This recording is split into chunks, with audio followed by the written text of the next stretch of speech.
Candle होता है, क्योंकि वो क्या दिखा रहा है, बायर्स के पावर। देखो कोई भी रेजिस्टेंस को ब्रेकआउट करने के लिए आपको क्या चाहिए होता है, बायर का पावर, और वो सबसे अच्छा एक एनगल्फिंग कैंडल ही आपको दिखा सकता है। तो ये था मेरे पहले टाइप ऑफ कैंडल जो है एनगल्फिंग कैंडल। अब मैं दूसरा टाइप ऑफ कैंडल बताने वाला हूँ। दूसरा टाइप ऑफ कैंडल है हैमर, जिसे मैं बोलता हूँ price rejection. Price rejection candle. तो बेसिकली प्राइस रिजेक्शन कैंडल होता क्या है? प्राइस रिजेक्शन कैंडल दो टाइप का होता है। हैमर का फॉर्मेशन आपने बनते देखा होगा, ये होता है हैमर, ये होता है बुलिश हैमर, चलो ये होता है बियरिश हैमर। दोनों को मैं एक्सप्लेन करता हूँ।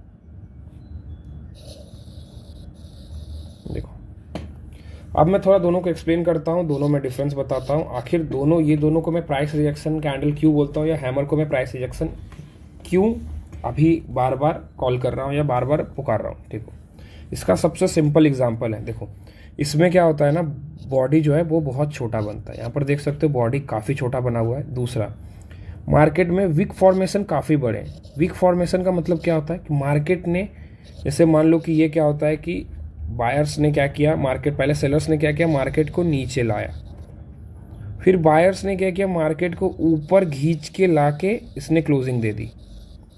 तो ये मतलब क्या किया, जो जितने भी मार्केट में ऑप्शन या जितने भी मार्केट में बायर्स थे, इसने इस प्राइस को रिजेक्ट किया, यहाँ पर जाने से मना किया, यहाँ पर जाने से मना किया, यहाँ पर जाने से रिजेक्ट किया। दूसरा मैं एक नॉर्मल सा कॉन्सेप्ट बताता हूँ। मान लो दो बंदा है, एक ए है एक बी है। ये क्या करता है, इसे मारता है रोड पे, कहीं पर भी रोड पे मारता है, रोड पे मारता है और मार के इसे हॉस्पिटलाइज करता है। अब क्या होता है, ये ठीक होके वापस आता है, ये घर घुस के मारता है। तो इसका मतलब दोनों में पावरफुल कौन है, जो बी है, क्योंकि इसने घर घुस के मारा, इसने इसके टेरिटरी में घुस के मारा। तो सिमिलरली ये जो प्राइस रिजेक्शन कैंडल होता है ना, ये बहुत स्ट्रांग होता है।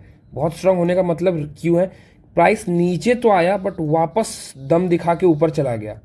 मतलब प्राइस नीचे तक तो लाया सेलर्स ने, बट वापस बायर्स ने स्ट्रेंथ दिखाया, वापस ये ऊपर चला गया और इतना प्राइस इसने रिजेक्ट कर लिया। मतलब इतना प्राइस ने जाने से इनकार कर दिया, जाने से क्लियरली इनकार कर दिया। जैसे मान लो कि मैं एक बात बताता हूँ, क्लास में 10 स्टूडेंट है और एक प्रिंसिपल, जो आपके स्कूल के प्रिंसिपल है, वो आके पढ़ाना आपको स्टार्ट करते हैं। 9 स्टूडेंट है ना जो एग्री करते हैं उस बात पे, बट जो 10वां स्टूडेंट है वो एग्री नहीं करता। तो वो क्या दिखाता है उस जगह पे, वो पावर दिखाता है, करेज दिखाता है वो स्टूडेंट का कि मैं प्रिंसिपल सर के अगेंस्ट भी कुछ बात पे जा सकता हूँ, क्योंकि मेरे प्रिंसिपल, मेरे एथिक्स है कुछ, मैं अपना कुछ रूल फॉलो करता हूँ, मुझे ये समझ में नहीं आया, मुझे ये गलत लगा, मैं इसके अगेंस्ट जा सकता हूँ। ठीक है, सिमिलरली ये जो है ना, ये प्राइस रिजेक्शन दिखाता है। प्राइस रिजेक्शन दिखाता है स्ट्रेंथ, चाहे ये बुलिश हो चाहे ये बियरिश हो।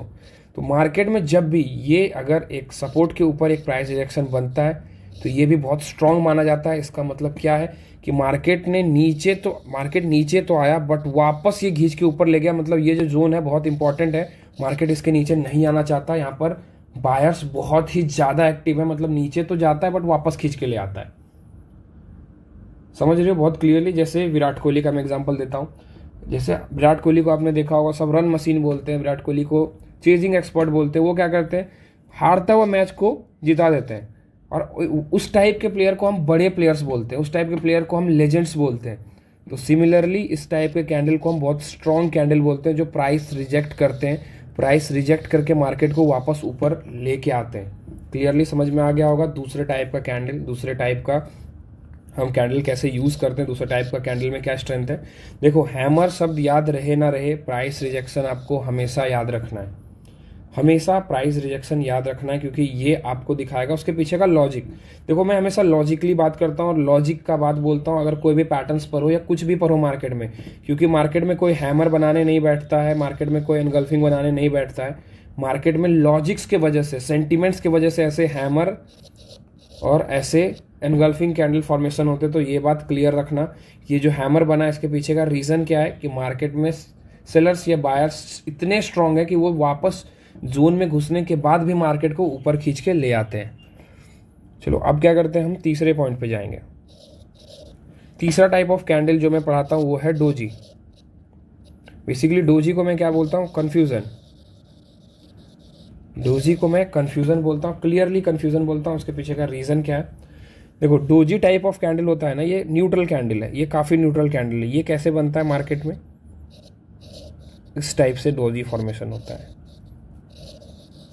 मतलब ये बॉडी ऊपर भी वीक नीचे भी वीक, मतलब मार्केट ऊपर जाना चाहा नीचे जाना चाहा, दोनों तरफ मार्केट नहीं जा पाया, मार्केट बीच में, मतलब मार्केट है कंफ्यूज, मार्केट में कंफ्यूजन। जहां डोजी फॉर्मेशन हो समझ जाओ मार्केट वहां पर है कंफ्यूज। देखो अलग अलग टाइप के लोग डोजी पर आते हैं, ग्रेवस्टोन डोजी पर आते हैं, बटरफ्लाई डोजी पर आते हैं। देखो बटरफ्लाई डोजी बेसिकली होता है क्या है, मान लो ऐसे एक डोजी है, यहाँ पर बॉडी है, थोड़ा सा ऊपर भी कैंडल है, सॉरी थोड़ा सा ऊपर भी विक है। ग्रेवस्टोन डोजी क्या होता है, ये होता है ग्रेवस्टोन डोजी, थोड़ा सा नीचे भी वीक है। बट क्या हम इसे प्राइस रिजेक्शन की तरह से देख सकते हैं, हैमर देख सकते हैं? तो इससे बेटर है कि सिर्फ एक टाइप ऑफ डोजी पर हो, वो है ये कि मार्केट में अगर बीच में बनता है, बीच में कोई भी बॉडी ना ऊपर जा पाए मार्केट, ना नीचे जा पाए मार्केट, ना ऊपर ट्रैवल कर पाए ना नीचे ट्रैवल कर पाए, बीच में कहीं रुक जाए, तो इसे हम बोलते हैं कन्फ्यूजन, जो दिखाता है डोजी। याद रखना, एनगल्फिंग कैंडल आपको क्या दिखाता है, पावर। हैमर कैंडल आपको क्या दिखाता है, प्राइस रिजेक्शन। डोजी क्या दिखाता है, कंफ्यूजन। जब भी मार्केट में डोजी फॉर्मेशन हो समझ जाओ मार्केट कंफ्यूज है। और मार्केट कंफ्यूज होने के बाद, जैसे मान लो कि एक एग्जांपल देता हूं, मान लो मार्केट कंफ्यूज है, तो हमेशा आप क्या देखोगे, मार्केट कंफ्यूज होने के बाद हमेशा आप क्या देखना प्रीफर करोगे?